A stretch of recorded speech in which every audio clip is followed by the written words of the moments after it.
সবাই ভালো আছেন? আমরা অনেক বেশি ভালো আছি। তো আজ আমরা ফাইনালি যাইতেছি খিচুড়ি আর গরুর মাংস খাইতে। তো বাকি কথা হবে যেতে যেতে। আর হ্যাঁ, যারা এখনো আমার চ্যানেলটি সাবস্ক্রাইব করেননি তারা আমার চ্যানেলটি সাবস্ক্রাইব করুন এবং পাশে থাকা বেল আইকনটি বাজাতে ভুলবেন না কিন্তু। বাসা থেকে বেরিয়ে পড়লাম, নৌকা ঘাটে নৌকা পার হলাম। তারপর অনেকটা পথ আসার পর মনে হলো না এখন ভিডিওটা শ্যুট করা যায়। তারপর থেকে ভিডিও শ্যুট করা শুরু করলাম। এরপর দুজন ডিসাইড করলাম, ভাইয়া বলল সে খিচুড়ি খাবে, গরুর মাংস খাবে। তো সেই উদ্দেশ্যে আজকের আমাদের এই পথ চলা। তো মেইন রোডে যেহেতু রাইড করা লাগতেছে সেহেতু ভাইয়া খুব মনোযোগ সহকারে রাইড করতেছে। কথা বলতে বলতে চলে আসলাম আমরা আমাদের সেই গন্তব্যের কাছাকাছি। আমরা ডিসাইড করছিলাম যে চুকনগরের কোনো একটা ভালো হোটেলে গিয়ে আমরা খিচুড়ি আর গরুর মাংস খাবো।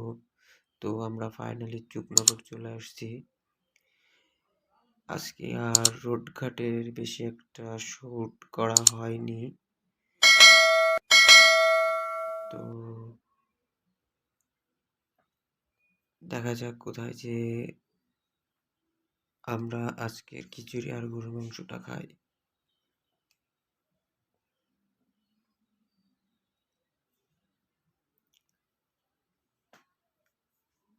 এখানে একটু দাঁড়াবো, দাঁড়িয়ে লোকজনকে কাছ থেকে জেনে নিব কোথায় ভালো খিচুড়ি পাওয়া যায়।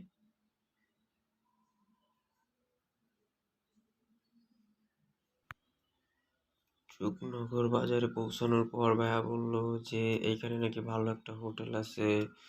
তো ভাইয়া বলতেছে যে ওইখানে নাকি ভালো খিচুড়ি এবং গরুর মাংস রান্না করে। তো আজ আমরা ফাইনালি ওই হোটেলে বা ওই রেস্টুরেন্টে গিয়ে খিচুড়ি আর গরুর মাংসটা খাবো। তো দেখা হচ্ছে হোটেলে গিয়ে। আমরা চুকনগরে শেষমেশ খিচুড়ি আর গরু মাংস দিয়ে ব্রেকফাস্টটা সেরে নিচ্ছি। অলরেডি আমার ভাইয়া খাওয়া শুরু করে দিছে। ওর খুব ও খাইতেছে সবাই। শেষমেশ আমরা এই যে ব্রেকফাস্ট করতেছি খিচুড়ি আর গরুর মাংস দিয়ে, ঠিক আছে। ওর খুব ক্ষুধা লাগছে।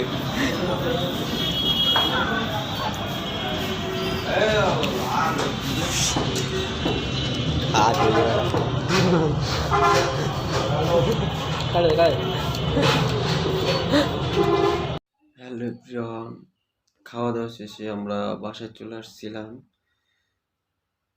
তো খাওয়া দাওয়ার বেশি একটা ভিডিও করা হয়নি। ভাইয়াকে অনেক পচাচ্ছিলাম, সেজন্য ভাইয়া অনেক রাগ করতেছিল। তো ও রেগে গিয়ে ভিডিও কাট করে দেয়। এরপর আমাকে আর কোনো ভিডিও করতে দেয় না। সর্বোপরি ওইখানকার খাবার অনেক টেস্ট ছিল, বাট গরুর মাংস রান্নাটা আমার পার্সোনালি বেশি একটা ভালো লাগে নাই। তো আপনার যদি চান ওইখানে যে খাইতে পারেন, ওইখানের খিচুড়িটা অনেক টেস্টি। আসলে জানি না এই ব্লগটা কেমন হয়েছে, অনেক শর্টকাট হয়েছে। যাওয়ার সময় কোনো ভিডিও করি নাই, বলতে পারেন এটা একটি ফাঁকি ঝুঁকি ব্লগ হয়েছে। তো বেশি বক বক করবো না বা অন্য কোনো কথাই বলবো না। ঠিক আগে যেমন আপনাদের কাছে দাবি রাখতাম, এখনো ঠিক একই রকম দাবি রাখবো। যারা এখনো আমার চ্যানেলটি সাবস্ক্রাইব করেননি, please subscribe my channel biker voice. আর জানি আমার ব্লগে অনেক ভুল ত্রুটি আছে, সেই ভুল ত্রুটিগুলা ধরিয়ে দিবেন যাতে নেক্সট ভিডিওয়ে এমন কোনো ভুল না করি। অবশ্য হ্যাঁ, ব্লগ নাম্বার 2 মানে ব্লগ 2তে একটা আপু কমেন্ট করছিল যে ভাইয়া ক্যামেরাটা একটু নিচু করলে ভালো হয় না। তো আপু আসলে ফোন দিয়ে ভিডিও করা হয় তো সেজন্য মাঝে মাঝে ক্যামেরাটা রোডের দিকে চলে যায়। যেহেতু আপনি বলছেন সেহেতু এই জিনিসটা যাতে নেক্সট ব্লগে না হয় বা এই ব্লগে না হয় সেটা করার ট্রাই করছি। তো আপু, পার্সোনালি আপনাকে ধন্যবাদ জানাই যে ভুলটা ধরিয়ে দেওয়ার জন্য। তো আবারও দেখা হবে, কথা হবে অন্য কোনো ব্লগে। সেই অবধি পাশে থাকবেন, সুস্থ থাকবেন। আর আবারও একটি রিকোয়েস্ট করে যাব যে যারা এখনো চ্যানেলটি সাবস্ক্রাইব করেননি, প্লিজ সাবস্ক্রাইব মাই চ্যানেল। আর হ্যাঁ, পাশে থাকা বেল আইকনটি বাজাতে ভুলবেন না কিন্তু। আল্লাহ হাফিজ, টাটা।